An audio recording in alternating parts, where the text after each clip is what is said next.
नमस्कार, स्वागत है आप सभी का। मैं हूं आपके साथ शावनी पटनायक। बुलेटिन की शुरुआत करेंगे अब तक की बड़ी सुर्खियों के साथ। अवैध निर्माण के खिलाफ प्रशासन सख्त। मसूरी देहरादून विकास प्राधिकरण ने चलाया अभियान। रेस कोर्स में अवैध निर्माण को किया सील। रविदास जयंती को लेकर बैठक। झबरेड़ा थाना परिसर में हुई बैठक। सुरक्षा व्यवस्था को लेकर हुई चर्चा। रामनगर में नदी किनारे खून से लथपथ मिला युवक का शव। परिजनों ने जताई हत्या की आशंका। मामले की जांच में जुटी पुलिस। रुद्रपुर में एसटीएफ की गिरफ्त में आया गोवंश तस्कर। 10 माह बाद एसटीएफ को मिली सफलता। गोवंश तस्कर जाकिर पर था 25,000 रुपए का इनाम। कोटद्वार में 3 दिवसीय बोर्ड फेस्टिवल का आयोजन। विधानसभा अध्यक्ष ऋतु खंडूरी ने किया कार्यक्रम का शुभारंभ। फेस्टिवल में लगाए गए पहाड़ी उत्पादों के विभिन्न स्टॉल। चलिए अब खबरों में आगे बढ़ते हैं। मसूरी देहरादून विकास प्राधिकरण का अवैध निर्माण के खिलाफ अभियान लगातार जारी है। वहीं मसूरी देहरादून विकास प्राधिकरण के उपाध्यक्ष सोनिका मीणा के निर्देश और सचिव मोहन सिंह बनिया के आदेश पर प्राधिकरण के एई निशांत कुकरेती ने टीम के साथ रेस कोर्स में अवैध निर्माण को सील किया। एमडीडीए के सचिव मोहन सिंह बनिया ने बताया कि अवैध निर्माण पर प्राधिकरण सख्त से सख्त कार्रवाई कर रहा है। इसके साथ शहर की खूबसूरती को दाग लगा रहे अवैध निर्माण को तुरंत हटाया जा रहा है, जिससे शहर की सुंदरता और भव्यता बनी रहे। इसके साथ उन्होंने ये भी कहा है कि एमडीडीए की पहली प्राथमिकता शहर को अवैध निर्माण मुक्त रखना है। तो रेस कोर्स में अवैध निर्माण को सील कर दिया गया है और लगातार अवैध निर्माण किया जा रहा है। और ऐसे में आपको बताते कि मसूरी देहरादून विकास प्राधिकरण ने एक अभियान चलाया और इस अभियान के तहत जहां पर भी अवैध निर्माण किया गया उन जगहों को सील कर दिया गया है और उस पर कार्रवाई की जा रही है, क्योंकि जिस तरीके से अवैध निर्माण लगातार किया जा रहा है उससे शहर की सुंदरता जो है वो कम होती हुई दिख रही है, जिसको लेकर अब जिला प्रशासन सख्त नजर आ रहा है और अवैध निर्माणों के खिलाफ काम किया जा रहा है। रेस कोर्स में अवैध निर्माण को अब एक एक करके सील किया जा रहा है। तो विकास प्राधिकरण की तरफ से ये अभियान चलाया जा रहा है, जहाँ एक एक करके तमाम जो अवैध निर्माण किए गए उन सभी अवैध निर्माणों को सील किया जा रहा है और लगातार इस अभियान के तहत अवैध निर्माण को चिन्हित किया जा रहा है और उन अवैध निर्माणों को सील कर आगे की कार्रवाई जो है वो की जा रही है। ज़्यादा जानकारी के लिए ब्यूरो चीफ कमल शर्मा हमारे साथ जुड़ चुके हैं। कमल जी, क्या कुछ पूरी जानकारी है, क्योंकि जिस तरीके से अवैध निर्माण किया जा रहा है और ये अभियान जो चलाया गया है, इस अभियान के तहत किस तरीके से कार्रवाई की जा रही है?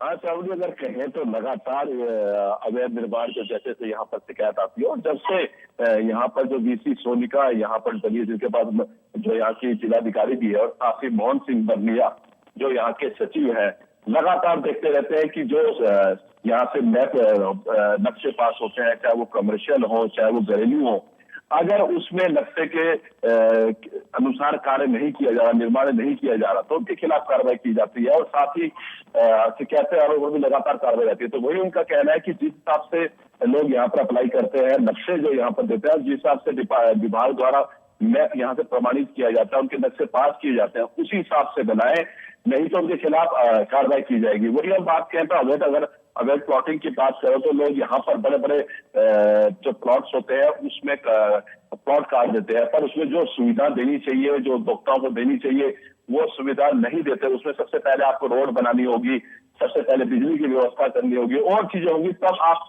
प्लॉट उसमें करेंगे। लेकिन उन सब चीजों के नियमों के विरुद्ध ही यहाँ पर प्लॉटिंग काट दी जाती है और जब यहाँ शिकायतें आती हैं तो उसके बाद फिर तुरंत गति से उनके खिलाफ कार्रवाई की जाती है और जेसीबी से कहीं तोड़ा भी जाता है और जहां समझ आता था कहीं वहां सील भी किया जाता था। कुल मिला के अगर कहें तो मसूरी विकास प्राधिकरण लगातार जो अवैध निर्माण होते हैं, अतिक्रमण हो या कहीं ऐसी चीजें हो जो जहां लगातार शिकायत मिलती है और उनकी पहले उनको नोटिस भी भेजा जाता है, जब देखा जाता है कि उसमें नोटिस का जवाब संतुष्ट नहीं आ रहा तो उनके खिलाफ सख्त से सख्त कार्रवाई विभाग द्वारा की जाती है। बिल्कुल कमल जी, देखिए अभियान तो चलाया जा रहा है, लेकिन इस अभियान के तहत अब तक कितने ऐसे घर है या फिर अवैध निर्माण है जिसको सील कर दिया गया और इसके साथ ही जिन्होंने अवैध निर्माण किया है उनके खिलाफ क्या कार्रवाई की जाती है? आसानी कहें तो लगातार जैसे ही यहाँ पर जब शिकायतें आती हैं पता, और उस पर जब शिकायतें आती हैं तो उनको नोटिस भेजा जाता है और उनसे पूछा जाता है कि आपने ये जो बनाया है इसमें आप नक्शा साथ दीजिए, बताइए क्या आपने बनाया है। तो जब देखा जाता है कि उसमें संतुष्ट नहीं हो जाते, जब वो उनके तारीखें लगती हैं या बकायदा उनको बुलाया जाता है डिपार्ट विभाग में, और जब देखा जाता है कि नहीं वो बिल्कुल नियम विरुद्ध है तो उनके खिलाफ कार्रवाई की जाती है। और साथ ही सबसे बड़ी बात है इसमें लगातार अगर हम कहें तो जिस हिसाब से शिकायतें आती हैं लगातार उनके बाद क्या, पर सबसे बड़ी बात है उनको मौका भी दिया जाता है कि आप इसको सही कर ले, इसको ठीक कर ले, नहीं तो आपके खिलाफ कार्रवाई की जाएगी। जब वो जो लोग नहीं कर पाते, जब उसमें जो नियमों के अनुसार काम नहीं करते तो उनके खिलाफ फिर कार्रवाई की जाती है। कहें तो ये अभी जब से ये विभाग बना है इसमें ये नहीं है कि आज 10 की या 5 की, जैसे जैसे वो यहाँ पर शिकायतें आती है या अवैध निर्माण के खिलाफ जब चलती है उनकी सुनवाई होती है, और जब सुनवाई में स्पष्ट नहीं पाया जाता है कि ये नहीं, इन्होंने पूरा ही अवैध काम कर दिया गया है, इन्होंने बहुत बड़ी चीटिंग करी है और लगातार उपभोक्ताओं की शिकायत आती है तो फिर उनके खिलाफ विभाग द्वारा कड़ी कार्रवाई की जाती है और ये लगातार जारी रहती है। ऐसा नहीं है कि आज 10 कर दिए कल 2 कर दिए, जैसे जैसे शिकायतें आती है जैसे जैसे उनकी सुनवाई होती है और सुनवाई के बाद फिर उसमें निर्णय लिया जाता है, उनके खिलाफ कार्रवाई की जाती है और ये कार्रवाई लगातार जारी है। इसमें कोई ये नहीं है कि आज नहीं होनी है कल नहीं होनी, पर ये कार्रवाई लगातार जारी रहती है और अवैध निर्माणों को लोगों को बताया जाता है, बार बार विभाग द्वारा कहा जाता है कि आप ऐसा कोई गलत काम ना करें जिसमें आपके खिलाफ कार्रवाई की जाए। आप नियमों के विरुद्ध कार्य करें, जो नियम अनुसार कार्य है उन्हीं के अनुसार ही अपने कमर्शियल एक्टिविटीज करें, अपने घरेलू मकान बनाए या जो आप कॉलोनी काट रहे हैं, जो आप प्लॉटिंग कर रहे हैं उसको भी नियमानुसार करें, नहीं तो शिकायत आने के बाद आपके खिलाफ कड़ी कार्रवाई की जाएगी। बिल्कुल कमल जी, क्योंकि आपने बोला कि नोटिस जो है सबसे पहले भेजा जाता है और उसके बाद जवाब मांगी जाती है। नोटिस में कितने दिन का समय जो है वो दिया जाता है? राहुल जी कहें तो जैसे जब किसी के खिलाफ शिकायत आती है तो उसको नोटिस भेजा जाता है। नोटिस में उसको 1 वीक या 15 दिन का समय दिया जाता है कि आप अपने डॉक्यूमेंट्स लेके यहाँ पर आइए और उनकी बकायदा सुनवाई होती है। तो जब वो डॉक्यूमेंट्स लेके आता है या उसमें कुछ पता चलता है कि ये डॉक्यूमेंट्स ठीक नहीं, उसके बावजूद भी लगभग हम कहें तो 1 वीक से 15 दिन का फिर समय और दिया जाता है।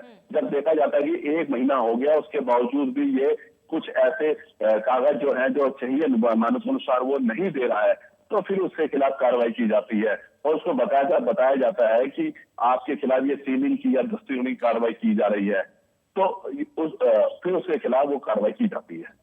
बिल्कुल कमलेश जी, जिस तरीके से अवैध निर्माण को रोकने के लिए ये अभियान शुरू किया गया और ऐसे में अवैध निर्माण को सील कर दिया जाता है, लेकिन सील करने के बाद आगे की क्या कार्रवाई की जाती है? अगर जो अवैध निर्माण कर रहा है उस व्यक्ति के जवाब से संतुष्ट नहीं है प्राधिकरण, ऐसे में क्या उसको ध्वस्त किया जाता है या फिर आगे की किस तरीके की कार्रवाई जो है की जाएगी सील करने के बाद? सामने सबसे बड़ी बात है कि जब उसके खिलाफ शिकायतें आती है उसमें सुनवाई की जाती है, नोटिस चलते हैं, फिर उनका जवाब आता है, जब पूरी चीज प्रक्रिया पूरी हो जाती है उसके बाद भी विभाग संतुष्ट नहीं होता उसके खिलाफ कार्रवाई की जाती है। जब सीलिंग की कार्रवाई जैसे कोई बन रहा है उसका कोई बिल्डिंग है या कोई भी चीज है जो जितना एरिया अवैध के रूप में बनाया गया तो वो सील कर दिया जाता है और सील तभी खुली जाती है कि जब वो पूरा या तो उसको तोड़ दिया जाए या फिर कोई जो विभाग का कोई नियम है कि आपको इतने पैसे कंपाउंडिंग की नमक और इतनी की कंपाउंडिंग हो सकती है, आप इतना बना सकते हैं और अगर आप इसे अगर बनाया तो इसको तोड़ा नहीं जाएगा, या तो वो खुद तोड़ दे या फिर कुछ विभागीय जो प्रक्रिया होती है उसको पूरा करे, तभी वो सील या जो अवैध निर्माण होता है वो उसको वैध माना जाता है। ठीक है, तमाम जानकारी के लिए आपका बहुत बहुत शुक्रिया। जबरेड़ा में रविदास जयंती पर्व को सकुशल संपन्न कराने के लिए थाना परिसर में एक शांति बैठक का आयोजन किया गया था, जिसमें क्षेत्र के दर्जनों लोगों ने भाग लिया और रविदास जयंती पर्व को धूमधाम से शांतिपूर्ण ढंग से मनाने का थाना अध्यक्ष को भरोसा दिलाया। इस अवसर पर बैठक में भाग लेने वाले लोगों से थाना अध्यक्ष संजय थपलियाल ने आह्वान किया कि रविदास जयंती पर निकलने वाली शोभा यात्रा से दूसरे लोगों को कोई भी परेशानी ना हो, इसके लिए शोभा यात्रा निकालने वाले लोगों को ध्यान रखना होगा। कुछ लोग शराब पीकर हुड़दंग या उत्पात मचाते हैं तो ऐसे लोगों के खिलाफ सख्त कार्रवाई की जाएगी। उन्होंने कमेटी के लोगों से किसी एम्बुलेंस को शोभा यात्रा के बीच से निकालने का विशेष आह्वान किया। इस पर सभी लोगों ने थाना पुलिस को भरोसा दिलाया कि शोभा यात्रा पूर्ण तरीके से शांतिपूर्ण होगी। थाना अध्यक्ष महोदय द्वारा जो आगामी रविदास जयंती उसके संबंध में जिम्मेदार लोगों को बुलाया गया था कि जो भी रविदास जयंती के शुभ अवसर पर शोभा यात्रा निकलती है वो शांतिपूर्वक माहौल में संपन्न हो और जो पहले से रूट निर्धारित है उसी रोड पर वो शोभा यात्रा निकले। इसी संबंध में लोगों के साथ उन्होंने विचार विमर्श किया और कहा कि कोई भी ऐसी कोई अप्रिय घटना ना हो और सब लोग सहयोग के साथ इस शोभा यात्रा को रविदास जयंती के शुभ अवसर पर संपन्न कराने में सहयोग दें। आगामी जो रविदास जयंती होने वाली है उसी के बारे में सभी जहाँ गाँव में रविदास जयंती निकलती है उनके सभी गांव के निवासियों को व जो कमेटी के सदस्य हैं उन्हें बुलाया गया था और उन्हें बताया गया कि पूर्व की भांति जो रूट निर्धारित होगा उसी में उनका जुलूस निकाला जाएगा रविदास जयंती का और बाकी समय से जुलूस अपना समापन करें और अगर उनके तो कुछ लड़ाई झगड़ा हुआ तो तुरंत कार्रवाई की जाएगी।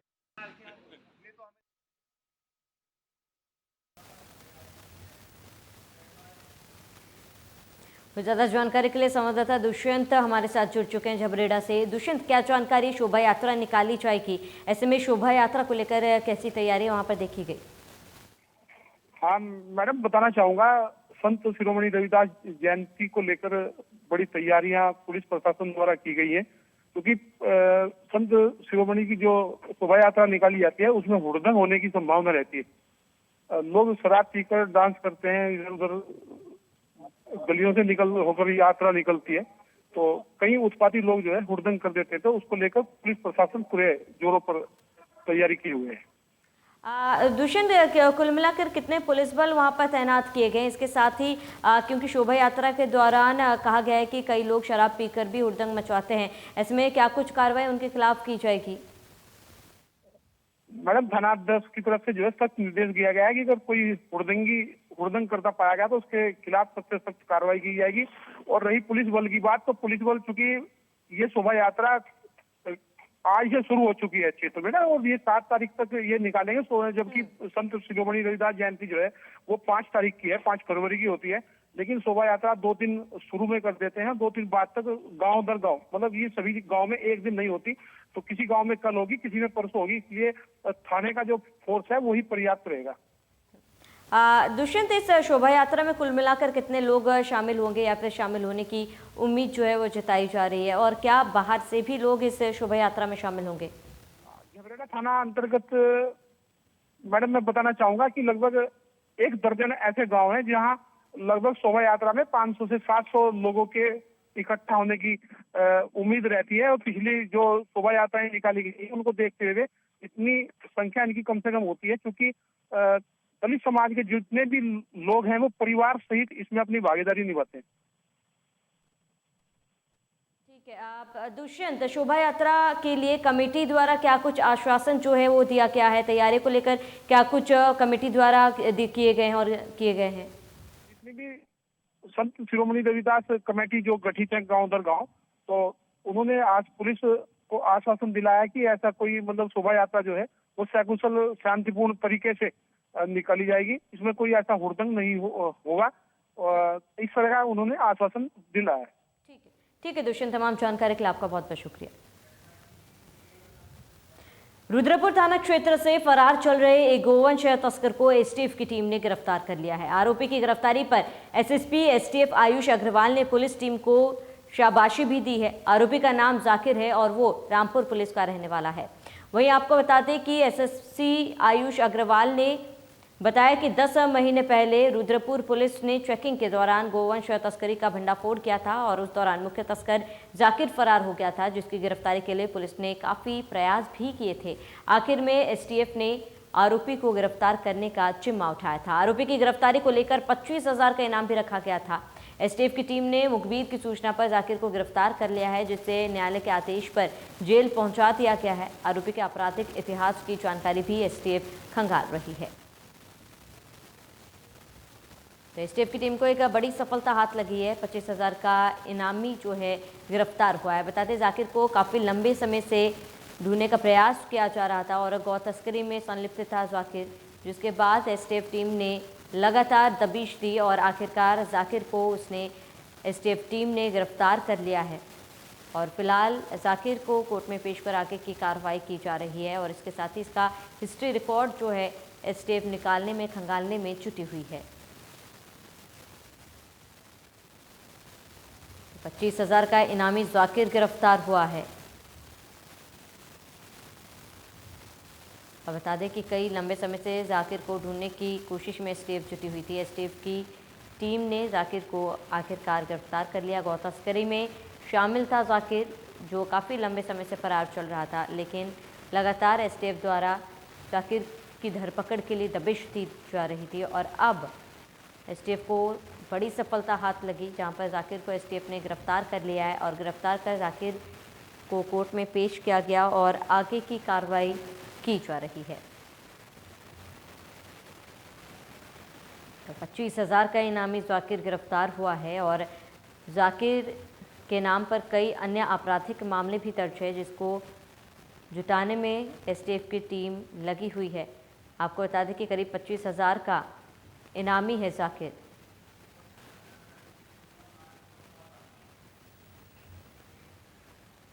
वही ज़्यादा जानकारी के लिए संवाददाता दीपक नारंग हमारे साथ जुड़ चुके हैं। दीपक, क्या कुछ पूरी जानकारी है फिलहाल इस पूरे मामले को लेकर, किस तरीके से जाकिर की गिरफ्तारी हुई है? देखिए, गौवंश तस्करी का मामला है और एसटीएफ ने इसकी गिरफ्तारी में जो है सफलता हासिल की है और ये मामला करीब 10 महीने पुराना है। उत्तराखंड के अंदर लगातार जो गौकशी होती है उस पर रोक लगाने के सरकार प्रयास कर रही है और हर थाना क्षेत्र के जितने भी इंस्पेक्टर हैं या थाना प्रभारी है, उनको सरकार के उद्देश्य से निर्देश मिले हुए हैं कि किसी भी प्रकार से किसी भी क्षेत्र के अंदर गौवंश की जो है तस्करी नहीं होनी चाहिए। अगर इस प्रकार के मामले सामने आते हैं या किसी भी अधिकारी की लापरवाही सामने आती है तो उसके खिलाफ एक्शन लिया जाएगा। तभी से लगातार पुलिस जो है इस मामले में एक्शन ले रही है और रुद्रपुर थाना पुलिस को 10 महीने पहले इस मामले का खुलासा करने में सफलता मिली थी, लेकिन जो उसका मुख्य गौ तस्कर था वो उसमें वह फरार हो गया था। पुलिस ने उसकी गिरफ्तारी के लिए काफी प्रयास किए लेकिन सफलता नहीं मिली और अब एसटीएफ के पास जब ये मामला आया तो एसटीएफ ने मुखबिर की सूचना पर जो है इसकी गिरफ्तारी की है और इस दौरान गिरफ्तारी को लेकर आरोपी के ऊपर 25,000 रुपए का इनाम भी रखा गया है। तो इसके खुलासे के लिए जो है अब वरिष्ठ पुलिस अधीक्षक हैं, उन्होंने अपनी पूरी टीम की पीठ थपथपाई है, शाबाशी दी है, लेकिन उन्होंने इसमें और ज्यादा अधिक खुलासा करने के लिए जो है अपनी टीम को अभी निर्देश दिए हैं। बिल्कुल दीपक, क्योंकि जाकिर पकड़ में आए और ऐसे में उससे पूछताछ में क्या कुछ कोई अहम बातें सामने आई है या फिर इस पूरे मामले में क्या अन्य लोग भी शामिल थे, इसको लेकर कोई जानकारी मिली हो? देखिए, इसमें अधिक जानकारी के लिए पुलिस अभी पूछताछ कर रही है क्योंकि आरोपी जो है वो रामपुर यूपी का रहने वाला है और यूपी में इस प्रकार की वारदातें होती रहती थी। फिलहाल वहां पे भी योगी आदित्यनाथ की सरकार ने काफी सख्ताई की हुई है, तो इसलिए माना जा रहा है कि जितने भी ये गौ कृषि वाले लोग हैं या गौ तस्करी करने वाले जो तस्कर होते हैं ये उत्तराखंड की ओर रुख कर रहे हैं और उत्तराखंड सरकार ने भी अब इसमें जो है सख्त एक्शन लेना शुरू कर दिया है। तो कहीं ना कहीं इनके मंसूबों पर पानी फिर रहा है और इसी कड़ी में जो है एसटीएफ को जो जिम्मेदारी दी गई है उस पर कहीं ना कहीं खरा उतर रही है, क्योंकि अब तक जितने भी वांछित बदमाश रहे हो, चाहे वो चोरी में हो, लूट में हो, किसी में हो, तो अभी तक 26 से ज्यादा जो है बदमाशों को एसटीएफ की टीम ने जो है गिरफ्तार कर सलाखों के पीछे पहुंचाया। उनमें इनामी भी शामिल थे और ये गौकशी वाला जो मामला खुला था रुद्रपुर थाना पुलिस में, उसमें जो आरोपी फरार था इसकी गिरफ्तारी को भी एसटीएफ ने मुकम्मल किया है और अब इसमें जो है अधिक जानकारी के लिए यूपी पुलिस से भी जो है संपर्क करने की बात जो है एसटीएफ कह रही है। तब पुलिस के माध्यम से इसमें क्या क्या और जानकारी सामने आएगी, इसमें बताया गया है कि एसएसपी जल्दी ही मीडिया को ब्रीफ करके इसमें अधिक जानकारी जो है वो देंगे। जी दीपक, जाकिर के नाम पर क्या कोई अन्य आपराधिक रिकॉर्ड भी दर्ज है? इससे पहले भी कोई अन्य आपराधिक मामले जो है वो दर्ज किए गए हों? अभी तो हमारी अधिकारियों से बातचीत हुई है, उनको ये कहना है कि इस मामले में हमने अपनी विवेचना अभी शुरू करी है, जांच भी कर रहे हैं कि आखिरकार इसके तार कहां कहां जुड़े हुए हो सकते हैं। तो उसके बाद ही पता चल पाएगा कि आखिरकार इसमें और क्या क्या खुलासा हो सकता है और इस आरोपी के खिलाफ जो है क्या क्या इसमें मुकदमे और दर्ज हो सकते हैं। क्योंकि मामला यूपी से जुड़ा हुआ है तो यूपी जो है बड़ा क्षेत्र है और वहां की पुलिस से संपर्क कर डाटा निकलवाने में उत्तराखंड पुलिस को थोड़ा सा समय लगता है।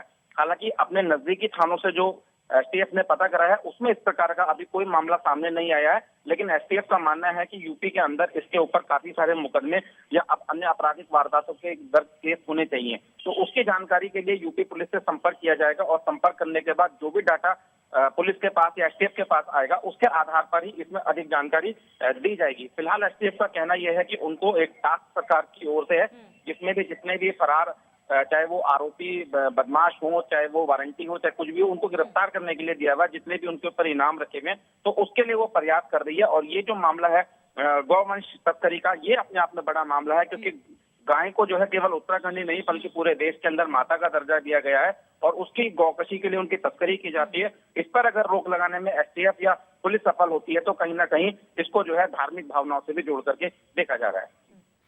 बिल्कुल दीपक, क्योंकि देखिए करीब 25,000 का इनामी बदमाश जो है वो पकड़ा गया है।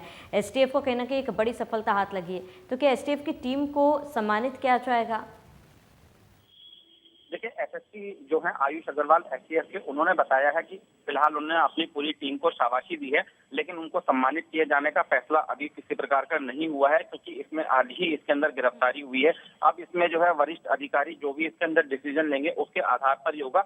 हालांकि पूरे उत्तराखंड के अंदर एसटीएफ जो है बहुत अच्छा काम कर रही है, चाहे वो शराब तस्करों को हीरोइन पकड़नी हो या स्मैक पकड़नी हो, इसमें जितने भी मामले हैं एसटीएफ अपना काफी अच्छा प्रयास कर रही है और पुलिस अधिकारियों की ओर से उनको शाबाशी भी मिल रही है। सरकार ने भी इसमें कुछ सराहना की है और मुख्यमंत्री पुष्कर सिंह धामी ने नशे के खिलाफ जैसे अपना अभियान छेड़ा है, इसी प्रकार से साल भर पहले उन्होंने गौ तस्करी को रोकने के लिए भी अपना अभियान चलाया था कि किसी भी प्रकार से किसी भी क्षेत्र में गौ तस्करी नहीं होनी चाहिए, क्योंकि अगर इसके लिए गौ तस्करी होती है और संबंधित थाना प्रभारी या चौकी प्रभारी की लापरवाही सामने आती है तो उसके ऊपर भी गाज गिरनी चाहिए। तो इसीलिए पुलिस भी इसके अंदर लापरवाही बरतती हुई दिखाई नहीं दे रही है और एसटीएफ के इसमें शामिल हो जाने के बाद से जो है ये कहा जा सकता है कि जो गौ तस्कर है उनके मंसूबे जो है वो कहीं ना कहीं जरूर पस्त हुए होंगे।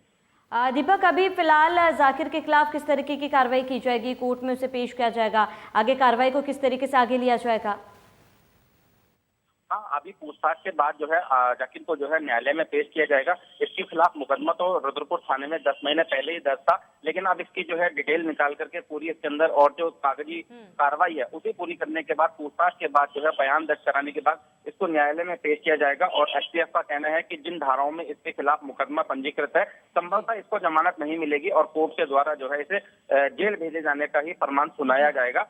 तो ये एक अच्छा संदेश है कि जो गौ तस्करी करते हैं या जो गौवंश की हत्या करने के प्रयास में तस्करी के लिए लेके जाते हैं उनके लिए एक संदेश है कि अगर वो भी इस प्रकार से कारनामा करने के अपने मंसूबे रख रहे हैं तो भूल जाए, क्योंकि चाहे पुलिस पकड़े चाहे एसटीएफ पकड़े, कोर्ट के द्वारा उनको जो है जेल भेजा जाना कहीं ना कहीं सुनिश्चित किया जाएगा। तो ये अपने आप में एक अच्छी खबर है कि गौवंश को बचाने के लिए सरकार की जो पहल 10 महीने पहले शुरू हुई थी वो आज कहीं ना कहीं रंग लाती हुई दिखाई दे रही है।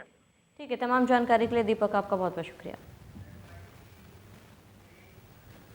तो आज सुबह रामनगर थाना क्षेत्र में पूर्वी नई बस्ती के पास नदी किनारे के व्यक्ति का खून से लथपथ शव बरामद होने के बाद इलाके में हड़कंप मच गया। घटना की जानकारी मिलने पर सीओ बलजीत सिंह भाकुनी और कोतवाल अरुण कुमार सैनी मौके पर पहुंचे। उन्होंने शव को कब्जे में लेकर मामले की जांच में जुट गए हैं। घटना के संबंध में जानकारी देते हुए सीओ बलजीत सिंह भाकुनी ने बताया कि इसी गाँव में रहने वाला 49 वर्षीय रमेश रात में अपने गेहूं की रखवाली करने के लिए खेत में गया था। आज सुबह युवक का शव खून से लथपथ हालत में मिला। कई जगह पत्थरों की चोट के निशान देखे गए हैं। अंदाजा लगाया जा रहा है कि अज्ञात लोगों ने पत्थरों से जानलेवा हमला युवक पर किया। स्कूल जा रहे बच्चों द्वारा शव मौके पर पड़ा देखा गया है। बच्चों द्वारा इसकी जानकारी ग्रामीणों को दी गई। घटना के बाद मृतक के परिजनों में कोहराम मचा हुआ है। पीड़ित के परिजनों ने पुलिस को सूचित किया है और खून से लथपथ शव मिलने से आसपास के इलाके में हड़कंप मच गया और नदी किनारे खून से लथपथ मिला युवक का शव। घटना की सूचना मिलते ही पूरे परिवार में कोहराम मच गया। फिलहाल पुलिस पूरे मामले की तफ्तीश में जुटी हुई है और ये हत्या का मामला है या फिर क्या कारण है इसके पीछे, इसका पता लगाने में पुलिस जुटी हुई है।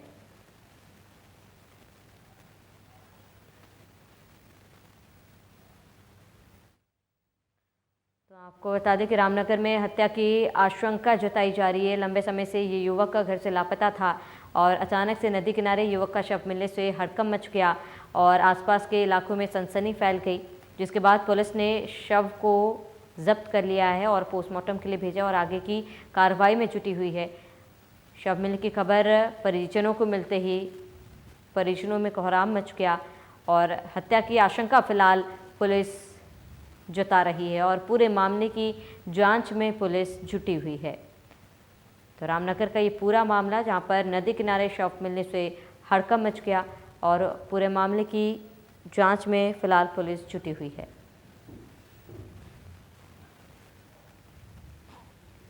तो हत्या की आशंका जताई जा रही है इस पूरे मामले में, लेकिन किस तरीके से इस वारदात को अंजाम दिया गया है और क्या कुछ इसके पीछे का कारण है, इस पूरे मामले की जांच में हर एंगल से पुलिस जांच कर रही है। फिलहाल शव को पोस्टमार्टम के लिए भेज दिया गया है और वहीं मौत की खबर मिलते ही परिवार में कोहराम मच गया और परिजनों से भी पुलिस संपर्क कर रही है और पूरे मामले को लेकर जांच कर रही है। देखिए, सुबह 112 द्वारा सूचना प्राप्त हुई है कि सावलदे नदी के पास एक डेड बॉडी पड़ी है। इस सूचना पर पुलिस मौके पर आई है। मृतक रमेश 49 वर्ष है इसकी उम्र। कल शाम से ये नहीं देखा गया, आज सुबह इसकी सूचना प्राप्त हुई है। सूचना पर पंचायतनामे की कार्रवाई की जा रही है, जांच की जा रही है, आवश्यक कार्रवाई की जा रही है। और चलिए इसी के साथ इस बुलेटिन में फिलहाल मेरे साथ इतना ही। देश और प्रदेश के तमाम बड़ी खबरों के लिए आप बने रहिए हमारे साथ।